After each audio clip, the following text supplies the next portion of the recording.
Well, it has an appeal. I need to look at it. Okay, fair enough. Yeah, let's talk about censorship. Let's talk about the media. One of the things that happened during the COVID pandemic is that a lot of people grew suspicious of the mainstream media, even more suspicious than they already had been.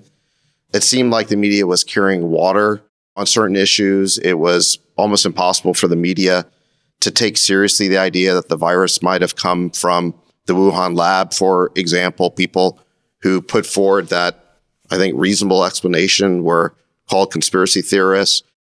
The media didn't want to look into why, for example, just as an example, Fauci lifted Obama's moratorium on gain-of-function research.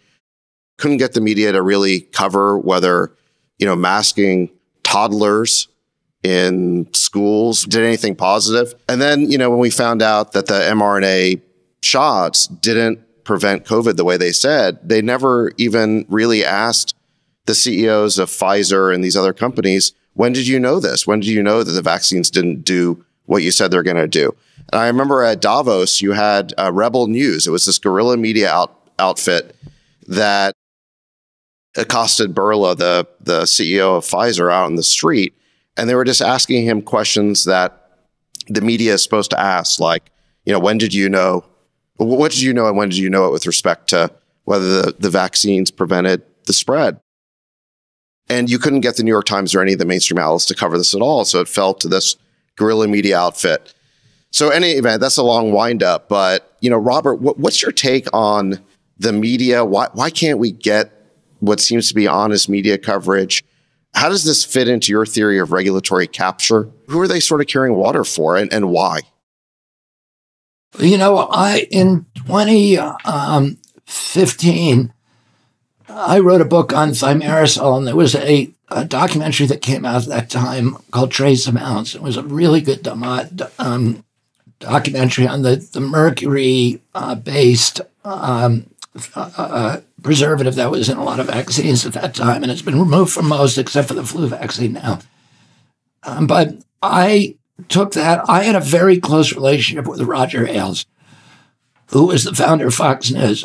I had this weird relationship because when I was 19 years old, I spent 3 months in a tent with him in East Africa.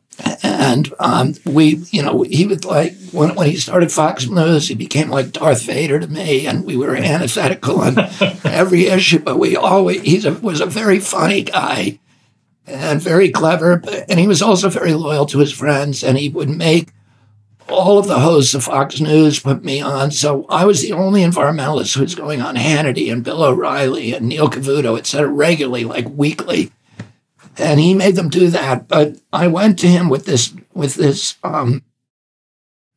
movie and showed it to him, and he found it compelling. And he had a relative who he believed was vaccine injured, a very, very close relative.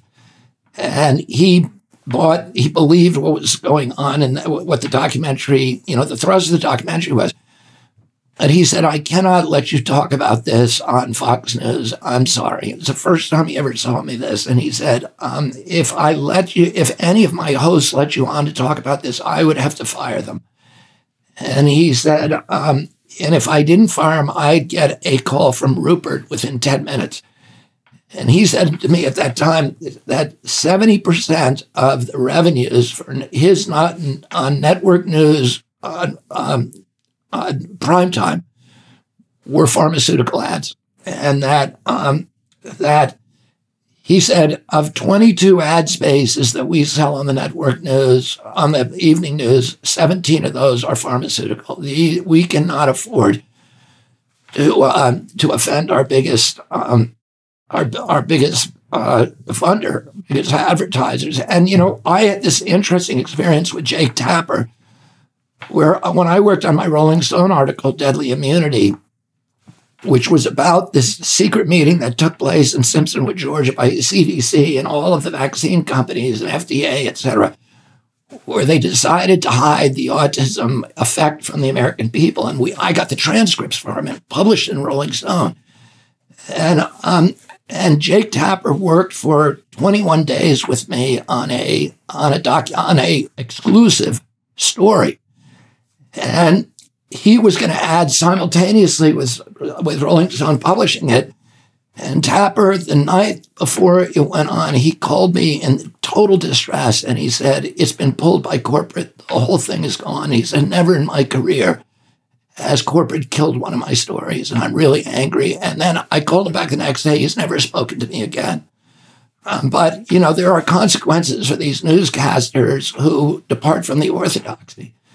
And they know it. You know, if you look at Anderson Cooper, he's got now probably a $13 million a year salary.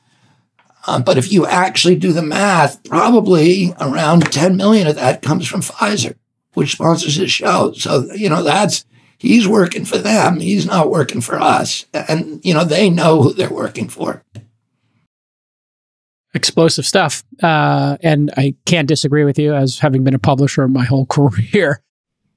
Why even have pharmaceutical ads on TV? I mean, only doctors can prescribe them. Yeah, it was illegal prior to 1997. So there's only 2 nations in the world that allow pharmaceutical advertising on TV. One is New Zealand, and the other is the United States. We both have, you know, these huge pharmaceutical sales. So we take 3 to 4 times the amount of pharmaceutical drugs as a European takes. And we have the worst health results. We're 79th in terms of, you know, health impacts, you know, health outcomes among all nations. And so, you know, and also pharmaceutical drugs are the 3rd biggest killer of Americans after cancer and heart attacks. So it is not helping. When FDA changed that rule, the AMA was against it. Like, all the medical institutions said, you can't do this. It is going to destroy health in America.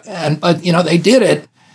And the problem is that the pharmaceutical companies now not only can, you know, have this platform for broadcasting their product, but they also control content on the Can I ask you a question?